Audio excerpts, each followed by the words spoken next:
विश्ववंदनीय आचार्य गुरुवर विद्यासागरजी महाराज यांच्या चरणी त्रिवार नमोस्तु.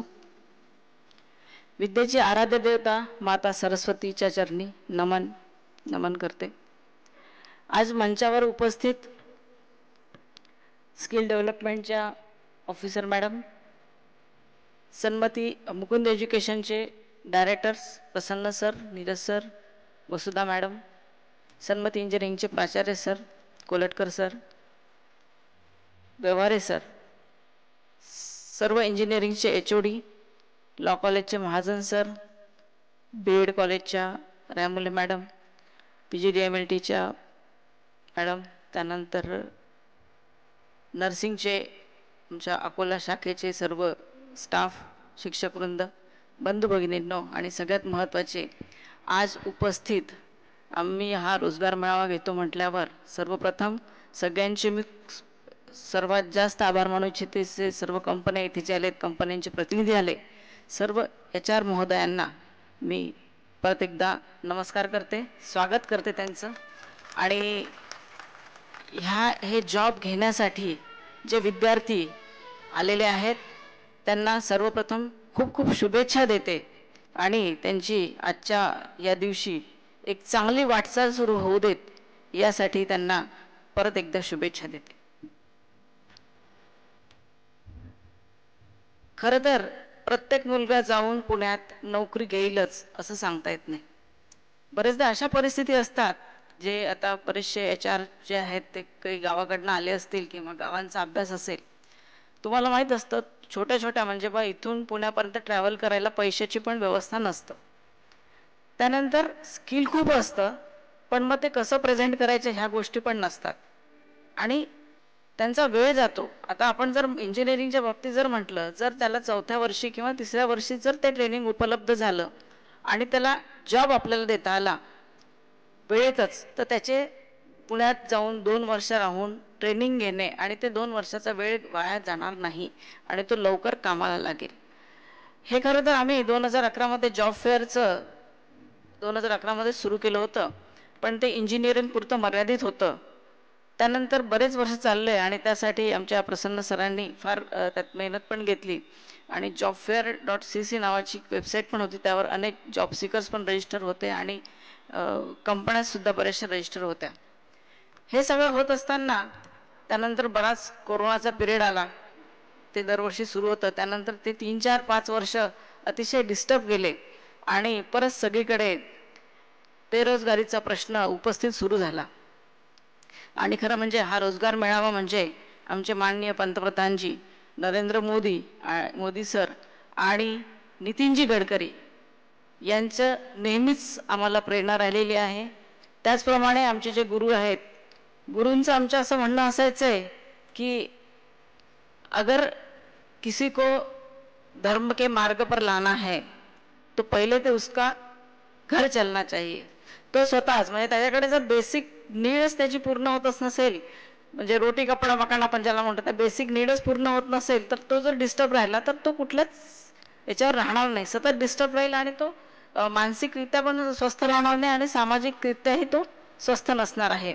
त्यामुळे आणि अशा नोकऱ्या असाव्यात ज्या त्यांचा उदरनिर्वाह करू देत, त्यांचं शांतीसुद्धा म्हणजे स्वतःला आवडेल असा जॉब मिळाला पाहिजे. रादर जो जॉब मिळाला तो आवडीने केला पाहिजे. ह्या दोन्ही गोष्टी त्यांनी सांगितलेल्या आहेत. त्यामुळे त्यांनी बरेचसे हातकर्गाचे म्हणजे जे खेड्यापाड्यातले युवक आहेत त्यांच्यासाठी आम्ही हातकर्गाचे पण बरेचसे योजना सुरू केलेल्या आहेत. आणि हे कॉलेजेस आणि हे जे आहे हे सुरू करण्याच्या मागचा उद्देशच आहे की संस्कारित पिढी निर्माण करणं. हे आपण प्रत्येक याला त्याला सांगण्यात अर्थ नाही आहे, कुठेतरी स्वतः इनिशिएटिव्ह घेऊन करायला लागणार आहे. संस्कार देणारे कोण? तुम्ही आम्हीच ना. कोणाला तरी ते इनिशिएटिव्ह घ्यायला लागलेलं आहे आणि तशा पद्धतीचे संस्कार देऊनच त्यांना पुढे त्यांच्या आयुष्याच्या मार्गावर मार्गक्रमण करण्यास आपल्याला त्यांना रस्ता दाखवावा लागणार आहे. म्हणून या रोजगार मेळाव्यात आम्ही यावेळेला असा विषय केला की आज हा रोजगार मेळावा मेगा रोजगार मेळावा, मेगा जॉब फेअर का असू नये. प्रत्येकाला गरज आहे. तो 12वी पास झालेला असू देत, तो ITI वाला असू देत, इंजिनियर, प्रत्येकजण आपापल्या बुद्ध्यांकानुसार आपापल्या कॅपॅसिटीनुसार शिक्षण घेत असतो. मग त्या प्रत्येकाला अधिकार आहे योग्य जॉब मिळण्याचा. आणि जॉब न मिळण्याचं कारण आता जेवढ्या कंपनीज आहेत त्यांनाही माहिती आहे की जॉब भरपूर अवेलेबल आहेत. I right sir? HR सगळीकडे जॉब आहे. कारण आम्ही जेव्हा पुण्यात फिरतो, मुंबई, औरंगाबाद, प्रत्येक ठिकाणी बाहेर बोर्ड लागलेले असतात. मग कुठेतरी असं लक्षात आलंय की इथे कुठेतरी मधला एक ब्रिज आपल्याला व्हावं लागणार आहे, जेणेकरून मुलं आणि कंपनी, जॉब सिकर्स आणि एम्प्लॉयर असा एक तो पूल. आम्ही एक संस्था आमची जी आहे मुकुंद एज्युकेशन सोसायटी, आपण एक तिथे मध्यस्थी म्हणून काम करावं. आणि हे पहिलंच वर्ष आहे. त्या पहिल्याही वर्षात त्या मनाने आमचा पहिल्या वर्षाचा रिस्पॉन्स म्हटलं तर सगळ्या कंपन्यांनी खूप चांगल्या पद्धतीनं आम्हाला सकारात्मकतेनं इथे होकार भरला आणि सगळेजण इथे आलेत आणि मुलांचाही चांगला प्रतिसाद आहेत. मला वाटते 600-700 रजिस्ट्रेशन्स आहेत. आम्ही बऱ्याच ठिकाणी प्रयत्न केलाय पोचायचा, पण आजकाल बराच वेळ कमी होता आमच्याकडे. 15 दिवसच होते, 15 ते 20 दिवस होते. त्या 20 दिवसात सगळीकडे पोचणं शक्य नव्हतं. पण आजच्या या निमित्ताने मी तुम्हाला हे सांगू इच्छिते की आम्ही दरवर्षी याच तारखेला 21-22 असाच रोजगार मेळावे आम्ही दरवर्षी आयोजित करणार आहे. आणि पुढच्या वर्षी, त्याच्या पुढच्या वर्षी याहीपेक्षा भव्य स्वरूपात आपण करणार आहोत. आणि त्यावेळेला व्याप्तीसुद्धा मोठी राहील. म्हणजे आम्ही जवळपास विदर्भ रिजन कव्हर करू असा एक आमचा मानस आहे. आणि या सगळ्यात आपलं सगळ्यांचं सहकार्य आवश्यक आहे. उद्देश फक्त हाच आहे की प्रत्येकाच्या हाताला काम मिळालं पाहिजे. काम नाही आहे, काय म्हणतात त्याला, लोक मिळत नाही म्हणून कंपन्या सांगत असतात आणि ज्यांच्याकडे जॉब नाही ते म्हणतात आम्हाला जॉब नाही आहे. असं हे सगळं कुठेतरी विरोधाभास चालू आहे. सगळं जागच्या जागी सगळं अवेलेबल आहे. म्हणजे मला नाही वाटत कुठे जॉब नाही आहेत म्हणून. अर्थात प्रत्येकाच्या स्किलनुसार ते मिळणं गरजेचं असतं. जर तो 12वी झालेला म्हणेल की मला इंजिनियरचा पगार पाहिजे तर ते अशक्य कोटीतली गोष्ट आहे. तो जर एखाद्या चांगल्या याच्यात जॉईन झाला सुरुवातीपासून आणि तो प्रमोशन होत गेला, शिकत गेला आणि पुढे जात गेला तर त्याला नक्की ते प्रमोशन मिळू शकतं. जॉब करता करताही शिकणारे अनेक मुलं आहेत. जॉब करून आपलं शिक्षण पूर्ण करूनही चांगल्या उच्च पदावर जाणारे मुलं आहेत. त्यामुळे इथे जे जॉब घेण्यासाठी आलेले मुलं आहेत, जे उमेदवार मुलं आहेत, त्यांना मला म्हणजे किंवा आमच्या कॉलेजचेही विद्यार्थी आहेत त्यांनाही मी सांगू इच्छिते की तुम्हाला तुमचं जे एक्सपेक्टेशन असतं की यस मी इंजिनियर झालो मला तर 40,000 पगार पाहिजे, तर ते तुम्हाला स्किल डेव्हलप करावं लागेल. तुमचं ज्या कुठल्या तुमचं जे काय स्वप्न असेल मला या सेक्टरमध्ये काम करायचं आहे तर त्याचं ट्रेनिंग मी वारंवार सांगत असते की तुमचं 2nd इयर 3rd इयर सुरू झालं कीच तुम्हाला ते ट्रेनिंग घ्यायला सुरुवात करावं लागेल. आणि ते ट्रेनिंग घेतलं तर मला नाही वाटत कुठल्या कंपन्या तुम्हाला नाकारतील. छोट्या मोठ्या गोष्टी असतात. आपलं प्रेझेंटेशन कसं असलं पाहिजे, जॉबला जाताना डॉक्युमेंट कसे असले पाहिजे, ते प्रेझेंट कसं केलं पाहिजे, ह्या सगळ्या ज्या छोट्या मोठ्या एटिकेट्सच्या गोष्टी असतात त्या अतिशय शिकणं महत्त्वाचं आहे. आणि जनरल नॉलेज, आपण मोबाईल पाहत असताना मोबाईल आणि इंटरनेटचा वापर जर आपण म्हटलं तर तो खूप चांगल्या पद्धतीनं होऊ शकतो. पण आपण कुठल्या पद्धतीनं, बघा सगळंच दिलेलं आहे माझ्यासमोर, ताट आहे चांगलं पंचपक्वान्नांनी भरलेलं. मला माहिती आहे मला डायबिटीज आहे, मला खायचं नाही आहे गोड, आणि मी जर ते खात गेलं तर घातक होईल. तसं या मोबाईलचं आहे. मोबाईल तुमचं पंचपक्वान्न आहे, त्यात हेल्दी फूड पण आहे ना, आणि घातक फूड पण आहे. त्यातलं कोणतं घ्यायचं आहे ते तुम्ही ठरवलं पाहिजे.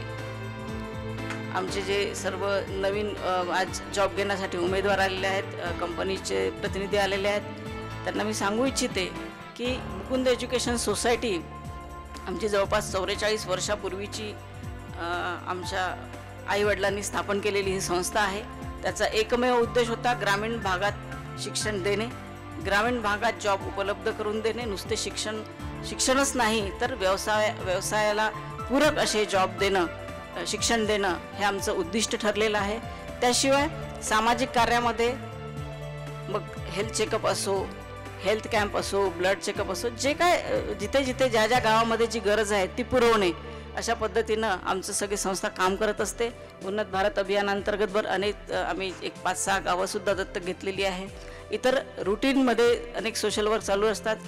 आमचे नर्सिंगचे अकोल्याचा एक मोठा कॅम्पस आहे, इथे कॉलेज आहेत, आपल्याला सगळी आता माहिती 2 दिवसात नक्कीच होऊनच जाईल आहे.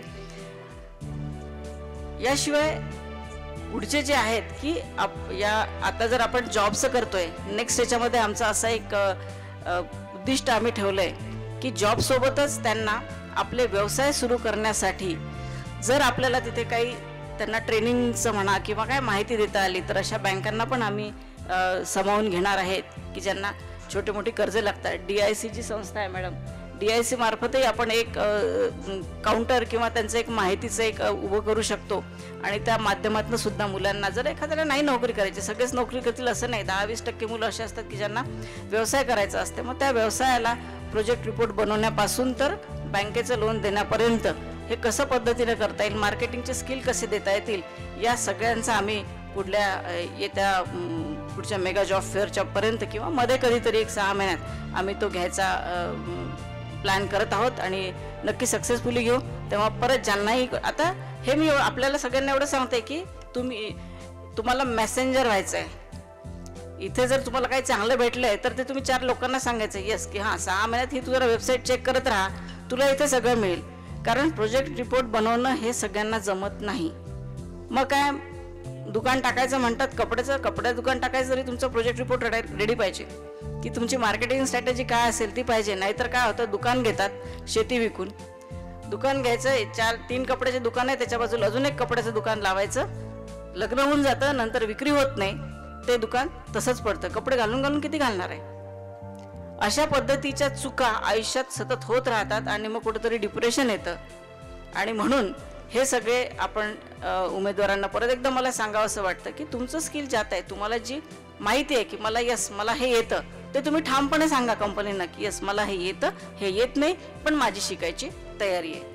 तुम्ही जेवढे इंटरव्ह्यू देताना क्लिअर असाल तेव्हा तेवढीच तुम्हाला पटकन जॉबही मिळेल आणि तुमचं स्किल HR जे आलेले आहेत प्रतिनिधी त्यांच्या लक्षात येईल आणि ते ऑप्शन देतील, हां ठीक आहे बाबा तू यासाठी इलिजिबल नाही पण हां हे माझ्याकडे पद आहे, याच्यासाठी तू नोकरी करू शकतो आणि नंतर पुढे जो ट्रेनिंग करून ते पुढे तुला ते प्रमोशन देऊ शकतात. बरोबर आहे ना. मला वाटतं अशा पद्धतीनं सगळ्या कंपन्यांमध्ये काम चालतं. तर परत एकदा सगळ्यांना मी खूप खूप शुभेच्छा देते आणि तुमच्या पुढील वाटचालीसाठी अगदी तुमचं यशस्वी भविष्य हो हीच ईश्वरचरणी प्रार्थना करते. धन्यवाद.